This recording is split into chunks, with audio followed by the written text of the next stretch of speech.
دیکھنے اور سننے والے معزز ناظرین، آج کا ہمارا موضوع سخن 23 مارچ کا وہ عظیم الشان دن ہے جب قرارداد پاکستان پیش کی گئی۔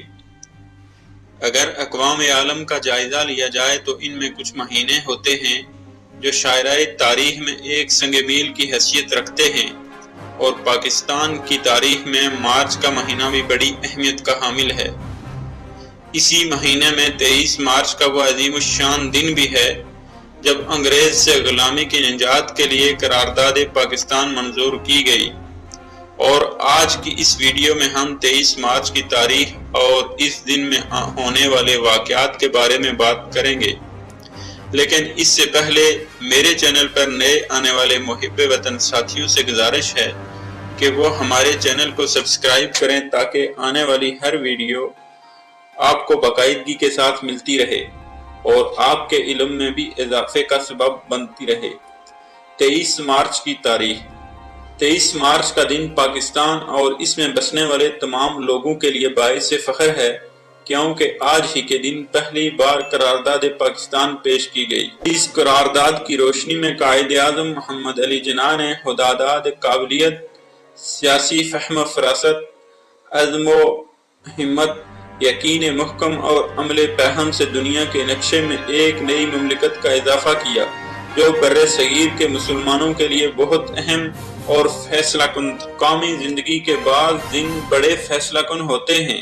ایسا ہی دن بر صغیر کے مسلمانوں میں 23 مارچ 1940 کو آیا جب شہر لاہور میں مسلمانان ہند نے اپنی منزل کا اعلان کیا اور دو ٹوک الفاظ میں کہا تھا کہ ہم ہندوستان میں مسلمانوں کے لیے آزاد خطے کی جدوجہد کا اعلان کرتے ہیں۔ اس کے مطابق ہندوستان کے آئینی مستقبل سے متعلق صرف وہی تجویز قابل عمل اور قابل قبول ہوگی جو مندرجہ ذیل اصولوں پر مبنی ہوگی۔ موجودہ صوبائی سرحدوں میں رد و بدل کر کے ملک کی تقسیم اس طرح کی جائے کہ ان علاقوں میں آزاد ریاستیں قائم ہو سکیں جہاں مسلمانوں کی اکثریت ہے، یعنی ہندوستان کے شمال مغربی اور مشرقی خطے میں جو علاقے شامل ہوں گے ان کو مکمل خود مختاری اور اقتدار اعلیٰ حاصل ہوگا۔ 23 مارچ کو قرارداد کی منظوری کے بعد قیام پاکستان کی جدوجہد فیصلہ کن مرحلے میں داخل ہو چکی تھی۔ قوم کو ایک واضح نصب العین مل چکا تھا۔ خوش قسمتی سے قائد اعظم رحمت اللہ علیہ جیسے معتبر قائد میسر تھے جن کی قیادت سحر انگیز اور ولولہ انگیز ہونے کے علاوہ سیاست میں صداقت اور دیانتداری کی علمبردار بھی تھی۔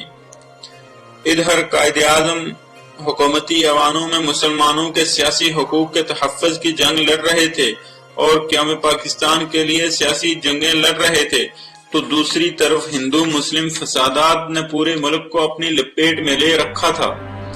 ان فسادات میں لاکھوں مسلمان شہید ہوئے۔